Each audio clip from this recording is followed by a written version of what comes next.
You're entering a no judgment zone. The following show is real and raw, and everyone is encouraged to speak their mind. This is the Immigrant Experience, a program we hope will have an impact on the future of newcomer immigrants and Canada at large. An open platform, one that welcomes everybody. This is the Immigrant Experience. And now your hosts, Emmanuel and Ruben. Hello and welcome to another episode of the Immigrant Experience podcast. This is your host Ruben Shali. And of course, New Year 2023. Thank you so much for keep following us. And today, as you can see, I'm alone in the studio and as a host, but I'm joined by one of my big friend and big and long time friend. I will leave the stage for him to introduce himself. My friend, welcome to the studio. Oh yeah, I'm glad to be here. This is my first time being in the podcast, so I'm really surprised by the setting. But the thing is that I want to wish you guys also a happy New Year, 2023, and I hope that the year 2023 is a good year for everybody, and I hope it will go fantastic and smoothly because those past 2 years have been a catastrophe with the COVID-19 situation. Oh yeah, have you set any New Year resolution? Actually, yes, I have set some New Year's resolutions, and I wish I could fulfill them. So my New Year's resolution is to be able to travel to foreign countries this year, and I hope things go according to plan. Oh yeah. And maybe before we go to the New Year's resolutions, maybe you start with introductions. Tell us about yourself. When did you come to Canada, and how long have you been in this country? My nickname is Unique Polyglot 2022. And the thing here is that I came to Canada here in 2008, September 2008. So I've been here in Canada for like 14 years, but it's going to be my 15th year in September. Oh, you've been here for 15 years?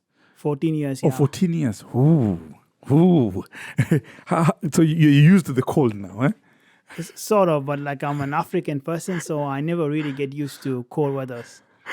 Yeah, that's amazing. I met my brother here 2019, 2019 at one of the French classes we had, and one thing that triggered me from that course was your passion toward language. And I think when we met 2019, you're learning. Of course, you speak Arabic and English, but you were learning French, and I think there were other languages you were learning. Do you mind telling us a little bit about these languages? Oh, yes, I do. I do want to talk about languages because I have a YouTube channel called Unique Polyglot 2022. And all I do is I discuss the languages. So the foreign languages that I'm learning is French, Urdu, and Japanese. Mm-hmm. So the thing here is that Japanese is the most difficult language that I'm learning because Japanese, it's completely different from Arabic and English. So I grew up in Sudan. In Sudan, people speak both English and Arabic, Sudanese Arabic. Because in Arabic, we got to be careful when we talk about Arabic because Arabic is spoken in many different countries, and some language and some dialects are not mutually intelligible. This means that you cannot understand some dialects until you get extensive exposure to them. So do you mean, let's say, someone who speaks Arabic and is from Sudan, for example? Yeah. If they go to Saudi Arabia, they may not understand some. Is it because of the accent or region? I think it could be accent region, but I think Sudanese and Saudi Arabia, they speak some kind of similar accent. So Sudan, Saudi Arabia, Oman, the accent is too similar. But if a Sudanese were to go and travel to Lebanon, especially in the rural areas of Lebanon, he will have difficulties unless he had exposure to a lot of the Lebanese media, a lot of Lebanese television stations. Then yes, you can understand them. It can take for some people. It can take some time for them to start understanding a different accent. Wow! I didn't know that, and I think that really spoke to me when you were learning French. I think the teacher said one of the points, like if you speak Canadian French and you go to Paris, like you might have people reacting like you're talking and they don't get you like that much fast. Oh yeah, this is completely true because the Quebecois accent is not understood mostly. Quebecois are able to understand the French from France because they watch a lot of media. We watch a lot of movies, and television shows from France, but they don't watch a lot of Quebec media. Quebec television stations are not popular in France. So it's you always need to get yourself exposure. If you don't have exposure to their tongue, to their slangs and stuff like that, it's hard for you to communicate with them. It's hard for you to understand them. Oh yeah, and one thing that really stood with me was your ability to learn the languages without even a teacher. Like how did you start learning Japanese and the other Urdu? Yeah, so with Japanese and Urdu, I bought a textbook and I started studying with textbook. But I did use the aid of a teacher. I did go to italki. Italki is a website where you hire teachers yourself. The teachers will teach you. You can go with the teacher through a lesson, or it could be a spoken lesson. It could be reading, could be writing, whatever you want. It's with you and the teacher. And I think italki or Prepray or websites, alternative websites like that are very useful because the teacher will motivate you to keep on studying the language. So once you make a mistake, you can go back and improve. So it's all about taking a time. And also, the thing that helped me a lot is that I also watch other YouTubers that also learn languages. We had a big community out there. So we have many big YouTubers such as Steve Kaufman, Luca and Pereiro, Lindy Boats, who else? I'm forgetting some names. Akena. Yeah, but I know there are some names that I forgot. But yeah, they are also very big in the YouTube community. So what inspired you to even start the YouTube channel? So I started my YouTube channel because I told myself that we need more people giving more alternative views. So the channels that I mentioned earlier, such as Lindy Boats, Steve Kaufman, Luca Pereiro, and all of the others, they're already big channels. So we also need a lot of small channels, small YouTubers also doing their own thing. For example, there's a YouTuber, Days of French and Swedish. That YouTuber has like 50,000 subscribers or 60,000 subscribers, I'm not sure. But yeah, we need subscribers. We need people who have like 1,000 subscribers or 500 subscribers, 400 subscribers. We need all kinds of different people because we need to motivate ourselves. We need to become a self-sufficient entity. We don't need to rely on other people from a different community together. And when I went to your YouTube channel and I was scrolling down there, and I think one of your videos, someone said, are you planning to travel to, let's say, Pakistani? Yeah. That's why you're learning the language, or why are you learning the language? So the thing here is that it's just a passion. So if I was not learning Urdu, I would have learned maybe Farsi or maybe even Hebrew, because I wanted something that is similar to Sudanese Arabic, but not too far away. So with the French one, I was learning French because I wanted to work for the federal government of Canada, and Japanese because I love Japanese anime. But Japanese is too difficult for me because, like I mentioned earlier, the Japanese uses kanji. So hiragana and katakana. So there's like 3 writing systems. The hiragana and katakana are easy. You can master that in like 1 month, 2 months, or 3 months. But the kanji is difficult. Because of the kanji, I think I'm going to have to abandon Japanese, and I will start learning a different language, such as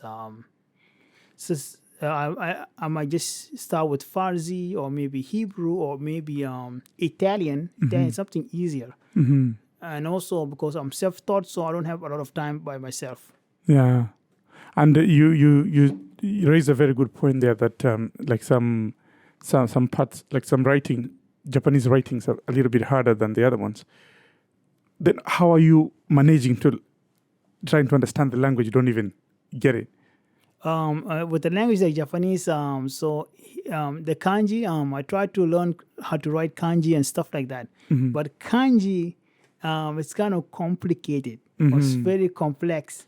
You need at least like 1,000 to 2,000 kanjis in order for you to be able to read a newspaper, to read something good. But I told myself there's no need for me to do that. I'd rather just learn a language that's just much easier. Like Italiano would be a lot easier because I already know French. Yeah. Or Farsi would be a lot easier because I know Urdu and Sudanese Arabic. So yeah. And do you think there's importance of, like, in learning languages? What do you think is the importance of people learning the languages they're pretty much they're not familiar with? Oh yeah, it's good to if it's a hobby for somebody, yeah. But if it's not a hobby for you, then there's no need. Learning a foreign language is similar to you playing basketball, similar to you playing hockey. Similar to you playing musical instruments because different people have different hobbies. So I think people should do their own thing. But for me, it's language learning. For a different person, could be playing basketball Yeah. or it could be playing hockey. It's all about hobbies. So Yeah.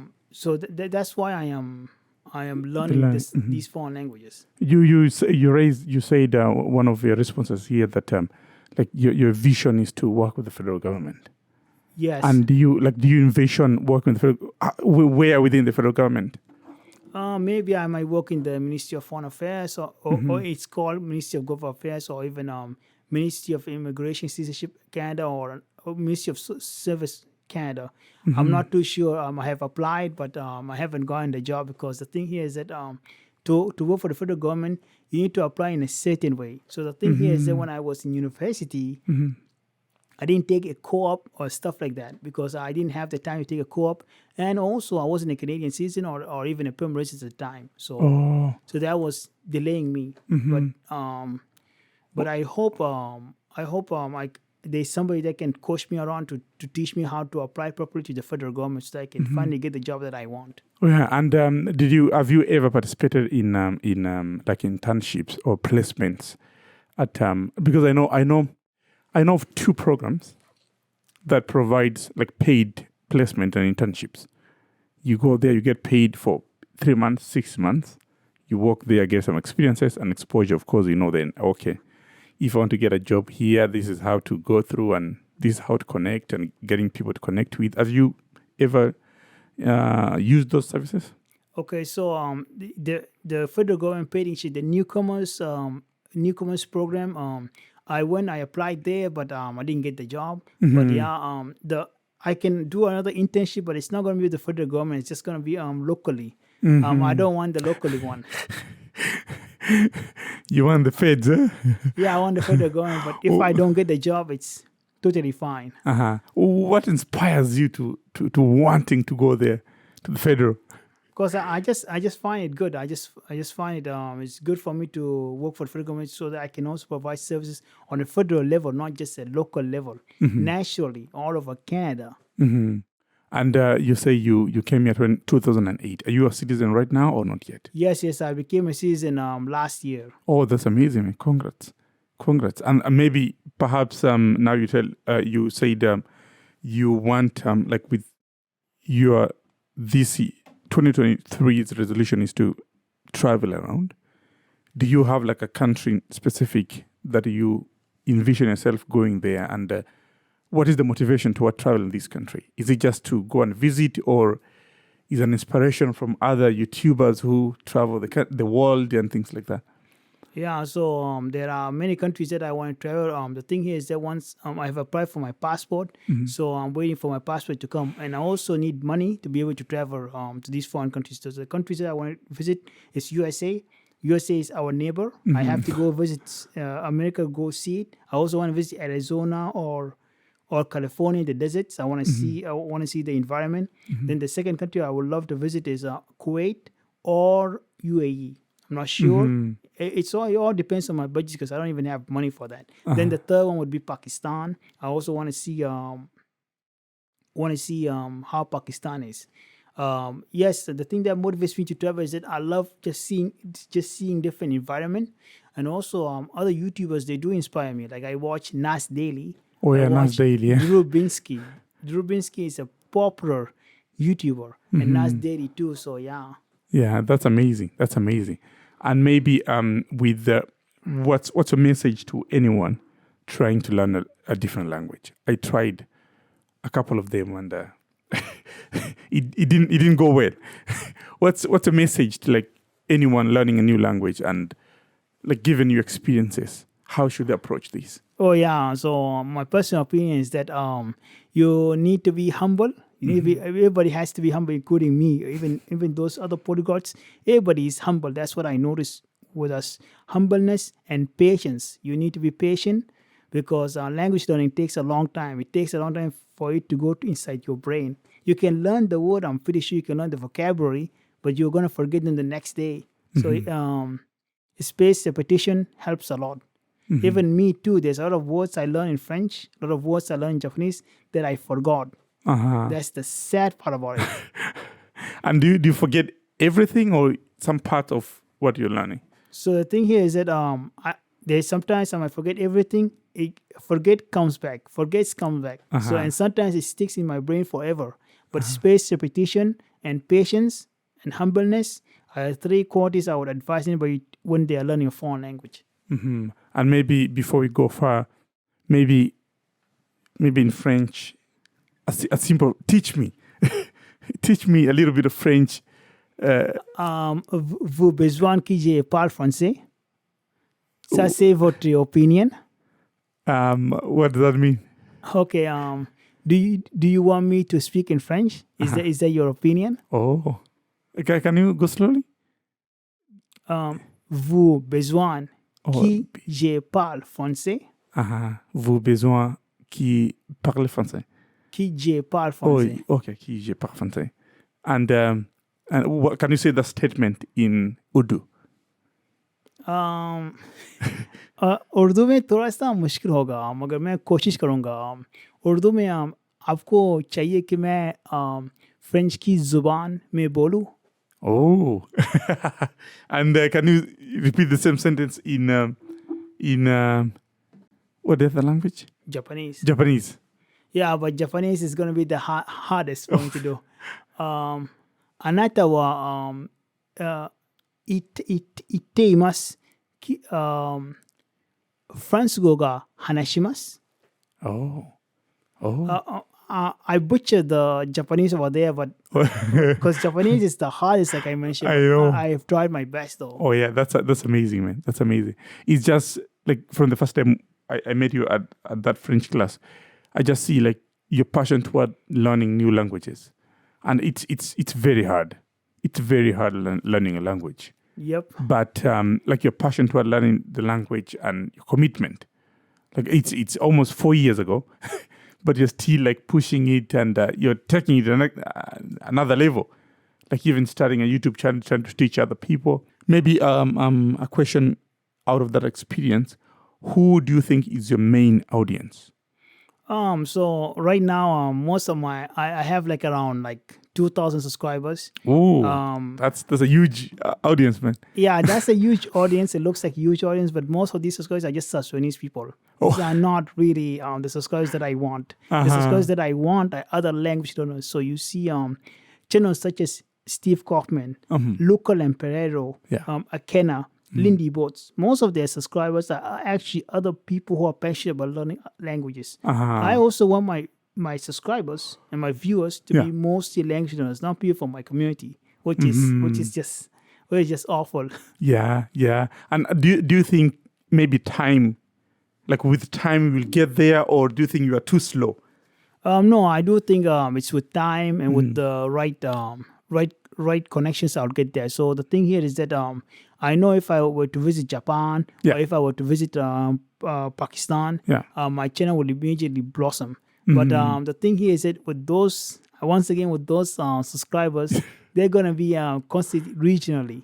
I want it to be language learners, people who love language, not somebody from Pakistan who's just watching my channel and he is not into language learning. That's not what I want. Yeah. And it's very difficult to get that because I think again one thing it's like this you've mentioned a few like the a few people with names and they are doing this and they've been doing this for a very long time, and the people who have just stuck to them and they don't want to like go and look for other options. They just log in and look for that specific person, follow up a lesson, that's over. Yeah. And that's totally fine. But I think our community continues to grow. There are new channels that are getting like 50,000 subscribers, 10,000 subscribers, 100K subscribers, which is good. And I think my YouTube channel can eventually go towards that direction, but it's gonna take some effort. Yeah. And many like, to be honest, many people, before you reach there, you have to pretty much work hard. Oh yeah, everything requires hard work. Yeah. What do you think is missing with your channel? My editing sucks, but also Your editing? my editing skills Okay. they are horrible. But I need to connect with the top YouTubers. I need to be somehow speaking with them. Yeah. I know once I start speaking with them and my Yeah. channel starts getting passed around in their echo chambers, it will explode. But one thing for sure with editing, if you spend some time, like on YouTube, you can learn everything on YouTube. You can learn editing I on do. YouTube and go ahead and like perfection. And how long have you been doing this? Oh, I started my YouTube channel in 2022, January 18th. So it's about to be a Okay. year in 2 weeks' time. In 2 weeks' time. That's beautiful, man. We will explore your opinion on the World Cup. The most, I think it's the most watched sport in the world. Yeah. It's the most watched sport in the world. We are big fanatics of World Cup because in Sudan, everybody watches soccer. But the thing here is that we never make it to the World Cup. So it's kind of a sad thing. But yeah, my opinion about World Cup does matter because I have been watching World Cup since 2002. So which gives, when Brazil won the World Cup, won the cup, huh? yes. And which team were you supporting this time? Okay, in the beginning, I wanted what do we call? I wanted Germany or Italy to win, but Italy didn't even qualify for the World Cup, which kind of disappointed me. But Germany, France. Later on, it was France, and then what do we call? There was even a moment of time I was thinking that Poland should win the World Cup for the first time ever. But And why was that? Because I want to see Rivalistic win the World Cup, go to the finals. But I knew it was an unlikely goal because that team was just poor performance altogether. Yeah. What is your opinion on the Canadian team? The Canadian team. So you see, Canada plays in CONCACAF. So they play with other North American teams. In the qualifying group, they topped it. So it's true. Here in North America, Canada is very good. But just because you're good in North America doesn't mean you're going to be good in the World Cup. Because World Cup has a lot of European and South American teams. South American teams and European teams are the top teams. So Canada that is good, but not compared to European teams. So Canada needs more friendlies with South American teams and with European teams. That's how they're going to improve their level. Not with America or Mexico. America and Mexico, they are not that good at the soccer. Yeah. And it's unfortunate that our relationship only stops at the two countries, Mexico and United States. Oh yeah, it was CONCACAF in this World Cup was total horrible. Belgium versus Canada, that game was okay. I did see Canada did a lot of attacks against Belgium, but they didn't score anything. Alfonso Davis missed a penalty, which was just unfortunate. But that goalie, the goalie was the winner of the goalie award in 2018 World Cup. So I can understand that was a top from goalie. Belgium, right? Belgium, yeah. Yeah. Belgium went to the semifinals in 2018 World Cup. Yeah. Oh, that's amazing, man. That's amazing. And given like the entire World Cup, what was your most takeaway from the event? I really enjoyed the World Cup. The World Cup was hosted in Qatar. First time being hosted in a Middle East country. I was really glad to see that because soccer is not just for Europeans or South Americans. It's for everybody in the world. So when Qatar banned the alcohol, that was actually a good thing. When Qatar also banned the... Why do you think it's a good thing? I think it's a good thing because in their culture, in Qatar, most people they don't drink alcohol in the stadiums. It is prohibited. So we need to respect their local customs when World Cup goes to other countries. That's my motto. We have to respect other societies because they also have every right to host the World Cup too. And the other thing that they ban is that the gladiators of the night of UK, those fans, they banned them. We can agree to disagree here, but I think that's a good thing because it was reminding them about something that happened in the past with the Crusades. But what of Mbappe's incident? Kylian Mbappe. So in May, Kylian Mbappe made fun of South American teams. He said that both Argentina and Brazil, they don't have high level competition because they play against weak teams like Venezuela, Colombia. So they are not as strong as European teams. European teams are more advanced than South American teams. I'm actually paraphrasing him because I can't remember the exact words he said. Yeah, But but along those lines. yeah, it's along those lines. He was saying that that European teams are more advanced than South American teams. That's why they keep on winning the World Cup. So it's true that they won World Cups in a row, but he can't say that about South Americans because South Americans are on another level. Yeah, Brazil has 5 World Cup wins. Yeah, and now Argentina 2. Yeah, Argentina had 2 at the time, but you Now can't. the 3. Yeah, now with 3, but during that time was 2. Yeah. But he cannot underestimate South American teams because South American teams, they're dangerous. Yeah.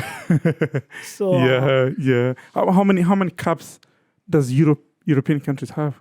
12. Okay. 12, and now with Argentina winning the one, I think it's 10. So England and Spain won 1-1.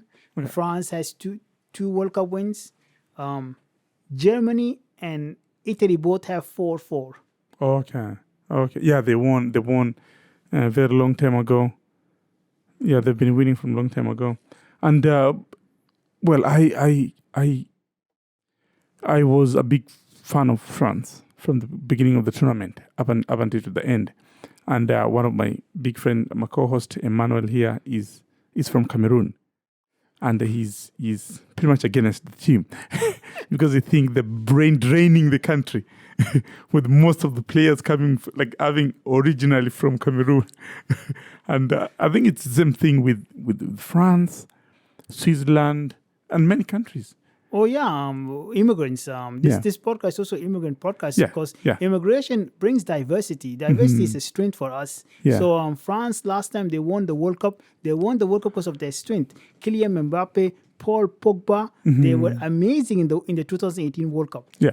Even in this World Cup, they came all the way to the finals. Yeah. Which is most teams they want to go to the finals and they can't go to the finals. The thing is that also in the end, I also wanted France to win. I didn't want Argentina to win.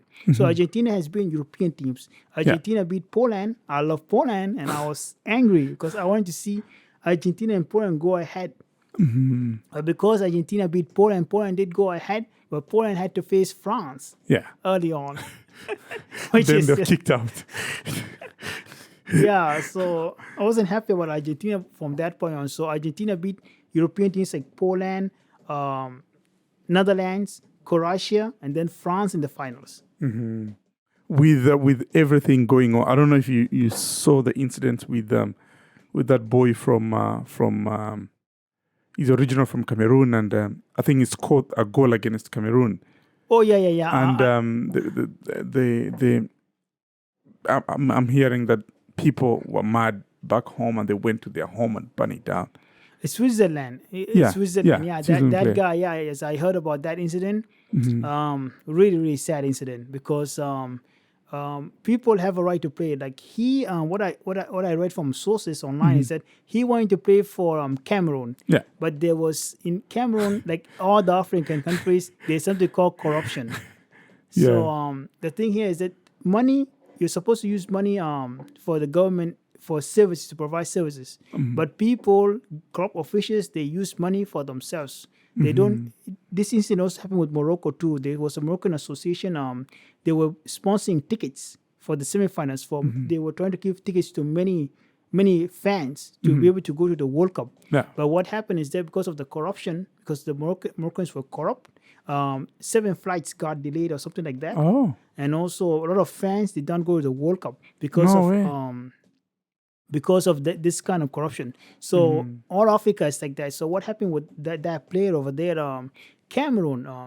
In Cameroon Association wanted him to pay them.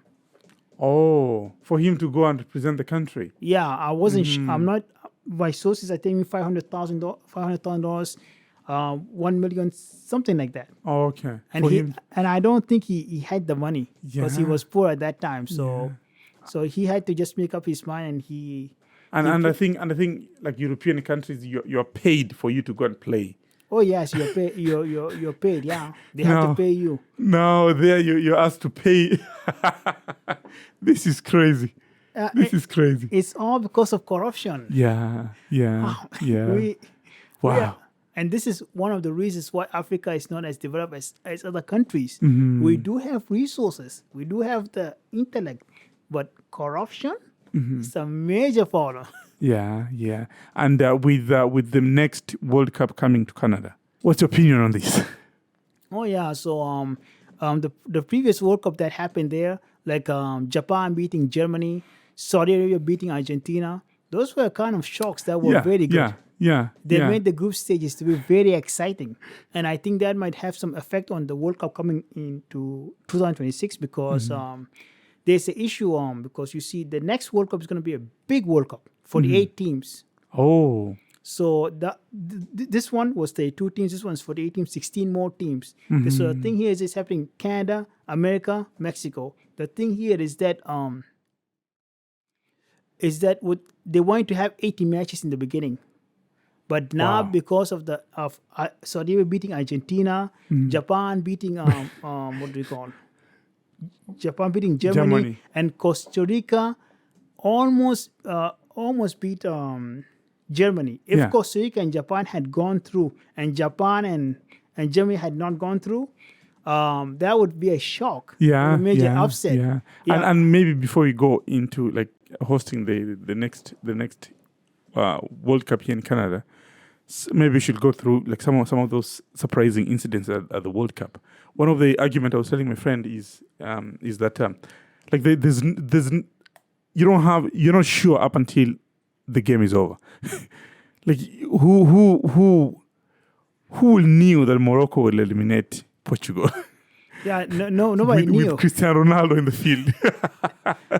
Nobody knows the future. So that's why, because of all these incidences, the 2026 World Cup might have 104 matches because they want to do 16 groups of 3.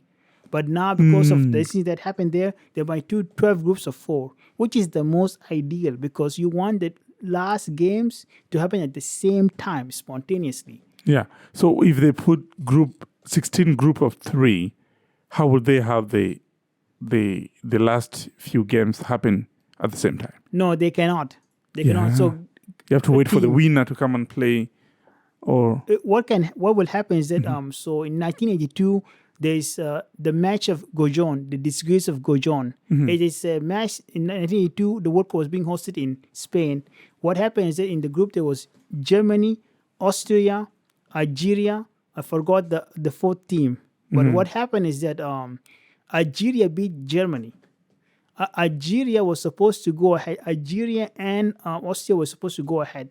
But what happened is that Germany and Austria, they colluded together. Yeah. And so Germany and Austria, they went ahead and Algeria did not go ahead. Oh. And do you think that might be this, like the incidents might repeat itself here in Canada as well? It might, if there's 3 groups of 16, it might repeat itself. But FIFA is trying to prevent that. So there's going to be, the FIFA Council is going to vote on that in 2023. Yeah. They're going to vote about it. And it's a big deal because if it's 104 matches, remember Canada was only getting 10 matches. Mexico was getting 10 matches. And the 60 matches were going to USA. So if what do you call it? If it's 104 matches, there's a possibility that Canada can host more matches. Yeah. And do you think like what do you think are the good things for a country like Canada hosting the World Cup? It's really good for Canada to host World Cup. Actually, the thing I wanted Canada to host World Cup by itself. I didn't want it to be with USA. I don't think we have the capacity. Mexico. I don't think we have the capacity. Yeah, we do. We have stadiums: Toronto, Vancouver, Edmonton, Calgary, and other stadiums. Even the stadium, the TD Stadium here in Ottawa. Yeah. They can even enlarge it. Yeah, but the traffic over there, parking is always a problem. Even with the population you're having here, parking. Yeah, we do the parking. But the thing here is that, like you saw in the Qatar World Cup, they had like subways, and buses were taking people. That's what happened in Brazil in 2014. So we're not that way about the traffic thing. I wanted Canada to host it by itself, but now that they're sharing the responsibility, there's not going to be much impact on Canada. Yeah, and I think Canada and Mexico are more likely to host only a few games. And most of them we just got the US. Oh yeah, which is kind of sad. But who decides who is hosting the games? Like, where is it depending on how many stadiums you have or the size of your country? No, it's not the size of the country because Qatar is a very small country and yet they hosted the World Cup. Yeah. South Korea and Japan are small countries and they hosted the World Cup. No, like between US and Canada and Mexico, yeah. Okay, what happened is that it was USA that was betting by itself. So USA went to host the 2022 World Cup, but they lost to Qatar. That made them very angry. So they told us that we were going to talk with Canada and Mexico so that we can become a big group so that we can win next time. Okay. So it was Canada, Mexico, USA versus a bit from Morocco. Morocco was also bidding to host the World Cup too. Oh, okay. The 2026, right? No, 2026, yes, yeah. 2026. And it was the joint bid that won. Oh, yeah. That's amazing, man. And the thing, even if it was US and Morocco, they would have just given it to US. But the US didn't want to risk the chance again. Yeah, the USA was very mad, and USA is the one who charged the Sepp Blatter and the other FIFA concert. It charged them with bribery because Qatar and Russia. It's alleged that they got the World Cup through bribery. Because it's never supposed to be hosted in Qatar or Russia. But nobody's mad about Russia. Nobody's mad about Qatar because Qatar. The reason why people are mad about Qatar is because it's happening in winter. It's not supposed to happen in winter. You know that World Cup doesn't happen in November, December. It always happens in what we call summer. In June and July. Yeah. But because of that, and also the other thing is the controversy about the stadium buildings. The stadium buildings was the amount of people that died was just horrible. Who brought shame to the FIFA, brought shame to the country. To the soccer as a sporting event. That's why people are more angry about Qatar, and also recency bias. People remember things that are more recent than things that happened like long time ago. 2018 was being hosted in Russia. That's a long time ago. They don't want to go back there. They're focusing on what is happening now. Oh yeah. And also in the Russian World Cup, not a lot of people died. They did not bring a lot of forced labor from different countries. They didn't need to because they already had stadiums. Russia, Russia is a football loving country. Yeah. But the stadium capacity, they had to reduce it because even though it's a football loving country, even Brazil is a football loving country, the World Cup stadiums are too big for regular season games. So they had to reduce it. Oh, I didn't know that. Yeah, because you don't want it to become a white elephant. If it becomes a white elephant, it's very bad for you. Yeah. Wow, that's amazing information there. That's amazing information there, man. Oh yeah. Any exciting news from the World Cup? Oh yeah, the other thing I wanted to say is that Japan, when Japan was qualifying for World Cup, Japan beat Mongolia 14-0. It's a fact that that was funny. I knew it was kind of funny. And again, they played 2 times. So Asia has like 4 or 5 spots to go to World Cup. Yeah. But they're going to increase this now to 8.5, 8 or 9. And also Africa is getting an increase from 5 to 9.5 countries. 9.5 teams. countries, yeah. Okay, countries or teams, yeah. Yeah. And maybe before we finish, I wanted to know what's your opinion between this Cristiano Ronaldo and Messi saga. Oh, Messi. I know Messi won the World Cup, but that does not, uplift him. But what's your own opinion of this? Oh, me, I always loved Messi. Oh yeah. I was always a big fan of Messi. I didn't like Cristiano Ronaldo because he was playing for Real Madrid. I'm a Barcelona fan, so we hate everything about Real Madrid. And because of him, Cristiano Ronaldo was one of the main reasons why Barcelona has fewer La Liga championship. All because of Cristiano Ronaldo. But they had you guys had a lot of trophies in the La Liga. Yeah. And La Liga used to be a very tough tournament. Oh, yeah. Yeah, we have a lot, but it would have been better if we had more. So yeah.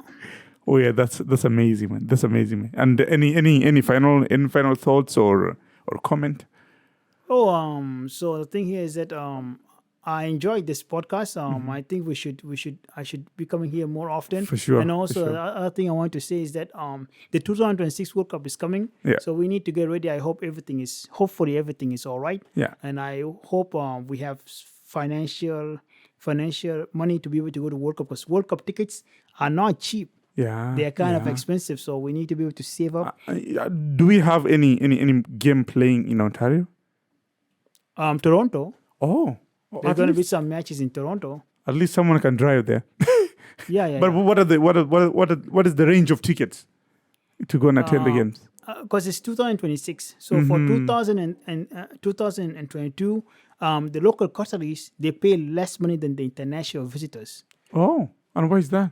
because it was hosting their country. Okay. If it's hosting your country, you Yeah. pay less than the people who are coming from a different country. But what is usually the price range? It depends on the group stages. That's what I'm going to talk about. So group stage is going to be like $100 to $200 per ticket. Oh. And some of these tickets, some CCs are very far away. Yeah. So you're better off just watching it in the TV. But the thing I'm going to say is that being there and experiencing it would be a good thing. But I hope everything goes all right, because 2026 is still far away. So Yeah. Wait, it's 3 years or 4 years. 3 years, depending on how you start counting. oh yeah, I'm sure they're gonna fly very fast. hopefully.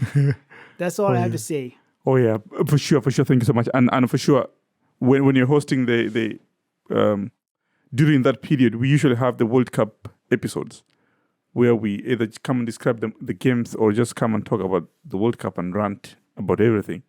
So maybe when it's that time, you should be coming here and have that those few months of episodes Oh yeah, talking about the games and stuff. Okay, for sure. If Yeah. I'm here. Oh yeah, perfect. Thank you so much. For those watching these episodes on YouTube, the Active Newcomer Youth Ottawa, thank you so much. And of course, please subscribe, share, and comment. Tell us what you think down in the comment section there. And for those of you listening this episode on Spotify or Apple episodes, Apple Podcast or Amazon Music, thank you so much. And please download and share these episodes. Any final message? Maybe shout out to your friends and, Oh yeah, so and family and YouTube channel followers. Oh yeah, I just wanted to shout out to the people who are watching me from my YouTube channel. My YouTube channel is Unique Polyglot 2022, and I know some of my subscribers are definitely watching. So yeah, so I just wanted to say hi to you guys. That's all. Thank you so much. Thank you, man. And if you haven't subscribed, please consider subscribing and share the episode with your friends and families. Otherwise, thank you so much, and see you very soon. Thank you. You've been listening to the Immigrant Experience, a program we hope will have an impact on the future of newcomer immigrants and Canada at large. We hope you enjoyed the show, and if you did, make sure to subscribe, like, and share. We'll be back soon, but in the meantime, hook up with us on Instagram at Anyo_2021. # the Immigrant Experience. See you guys next time.